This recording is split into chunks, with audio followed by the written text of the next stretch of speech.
한겨레 신문 구면에 최상병 기록 회수 날 국방부 차관 대통령에 2번 먼저 전화했다.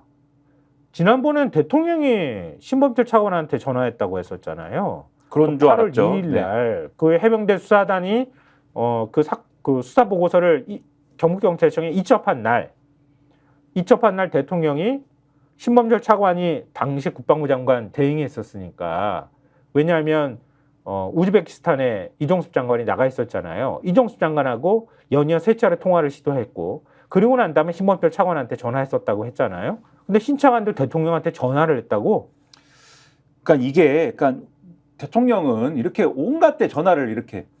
나 진짜 그것도 너무 웃겨.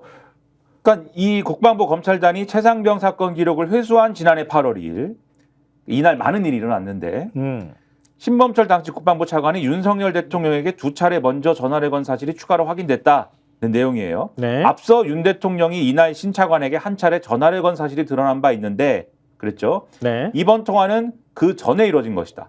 그래서 차관이 해외 출장 간 장관을 대신해 대통령에게 2차례 직보를 했고 네. 대통령이 전화를 다시 건 점 등에 비춰보면 윤 대통령이 사건 회수 과정에 깊숙이 개입된 정황으로 읽힌다. 기사는 이렇게 보고 있어요. 그리고 신 전 차관은 지난 21일 국회 최상병 특검법이 입법청문회에 나와서 대통령과 한 통화에 대해서 또 회수와 관련됐다라고 얘기한 바도 있지 않습니까? 네. 그래서 더욱 의심된다는 건데, 구체적으로 한겨레가 입수한 신범철 차관의 지난해 7월 28일부터 8월 9일까지의 통신 기록을 보면은 8월 2일 오후 1시 반에 윤석열 대통령의 개인 휴대전화로 먼저 전화를 걸어서 8분 45초 동안 통화를 했다는 겁니다. 그리고 윤석열 대통령이 이날 낮 12시 7분부터 12시 57분까지 3차례에 걸쳐서 이종섭 당시 국방부 장관과 통화를 한 이유인데, 네. 신 차관은 신 차관과 윤 대통령 간의 통화 20분 뒤인 오후 1시 50분께에 유재용 국방부 법무관리관이 경북경찰청에 연락해서 사건 회수 의사를 밝혔다. 그리고 신 차관은 이날 오후 3시 40분께 다시 윤 대통령에게 전화를 걸어서 3분 36초 동안 통화를 했는데, 이 당시에는 국방부 검찰단이 이 기록 회수를 위해서 경북경찰청으로 출발한 직후였다. 그리고 오후 4시 21분에 윤석열 대통령이 신 차관에게 직접 전화를 또 했다. 이런 얘기입니다. 그러면 요거를 요약하면 어떻게 되냐면 대통령이 이종섭 장관한테, 그래, 전화를 했어. 해외에 있는 이종섭 장관하고 3차례 통화를 막 했어요. 왜 그거 하나 똑바로 처리 못하고 그렇게 해가지고 다시 갖고 오라고 그래. 막 이렇게 한 다음에 이종섭 장관이 자기가 직접 할 수가 없으니까 신범철 차관한테 연락을 했어. 그런 것도 있고, 그 다음에 이게 어쨌든 신범철하고 또 국가안보실하고 또 막 통화를 하더라고 보니까. 그렇죠. 여러 경로로 막 통화가 오고 가고 결국 국내에 있는 신범철 차관이 해야 하지 않습니까? 장관은 외국에 있으니까. 이종섭은 그랬어. 나 회수에 내가 관여하지 않았어. 이렇게 얘기했거든. 그 신범철이가 한 거야. 그러면. 그렇죠. 그러니까 결국은 국내에 있는 신범철 차관이 결국은 이 기록 회수에 관여를 하면서 윤석열 대통령한테 전화를 걸어서, 대통령이 지금 기록 회수를 하기 위해서 국방부 검찰단이 출발했습니다. 아니, 그러니까 이거를 시계열로 하면 대통령이 이종섭하고 통화하고 난 다음에 그 다음에 신범철하고 어떤 방식으로든 연락이 간 거예요. 그 신범철이 대통령한테 전화를 먼저 했어. 지금 연락을 받았습니다. 대통령님 이렇게 처리하면 되겠습니까? 라고 한다거나 어떻게 하면 될까요? 라고 문의를 하거나 뭔가 얘기를 그렇죠. 했겠지. 통화를 했어. 그 다음에 유재현하고 통화를 했어. 그 사이에 막 국가안보실하고 막 공직기관 비서가 난리가 났어. 유재현이 어쨌든 이첩한 걸 갖고 오겠다고 얘기를 해. 그러니까 신범철이 다시 대통령한테 전화를 해.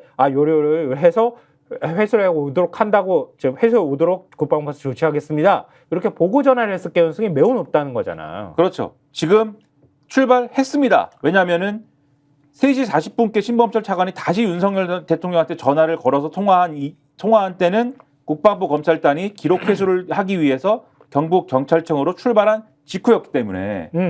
우리 국방부에서 해가지고 저 출발했습니다. 대통령님. 이렇게 했다는 거지. 지시를 분명히 우리는 완수했습니다. 네, 시킨 대로 했습니다. 이렇게 했을 가능성이 상당해 보인다. 그리고 이 기사에 보면은 이 8월 2일 날 신범철 차관이 대통령실 국가안보실 소속 임기훈 당시 국방비서관을 비롯한 대통령실 관계자들에게 5차례 전화를 건 사실도 통신 기록을 통해 추가로 드러났다.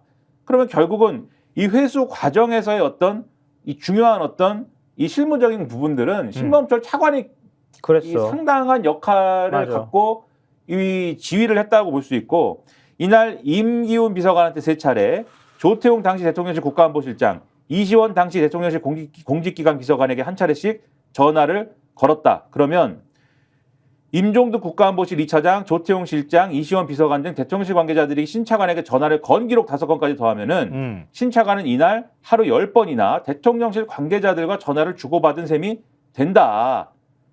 그러니까 이날 계속 신범철 차관은 이 기록 회수와 관련돼 가지고 대통령 그리고 대통령실 관계자들 계속 통화를 하면서 일을 처리하고 대통령한테 보고하고 일을 막 처리하게 만들고 대통령실에 또 얘기하고 이랬던 거예요. 장관 권한대행 역할을 충실히 했네.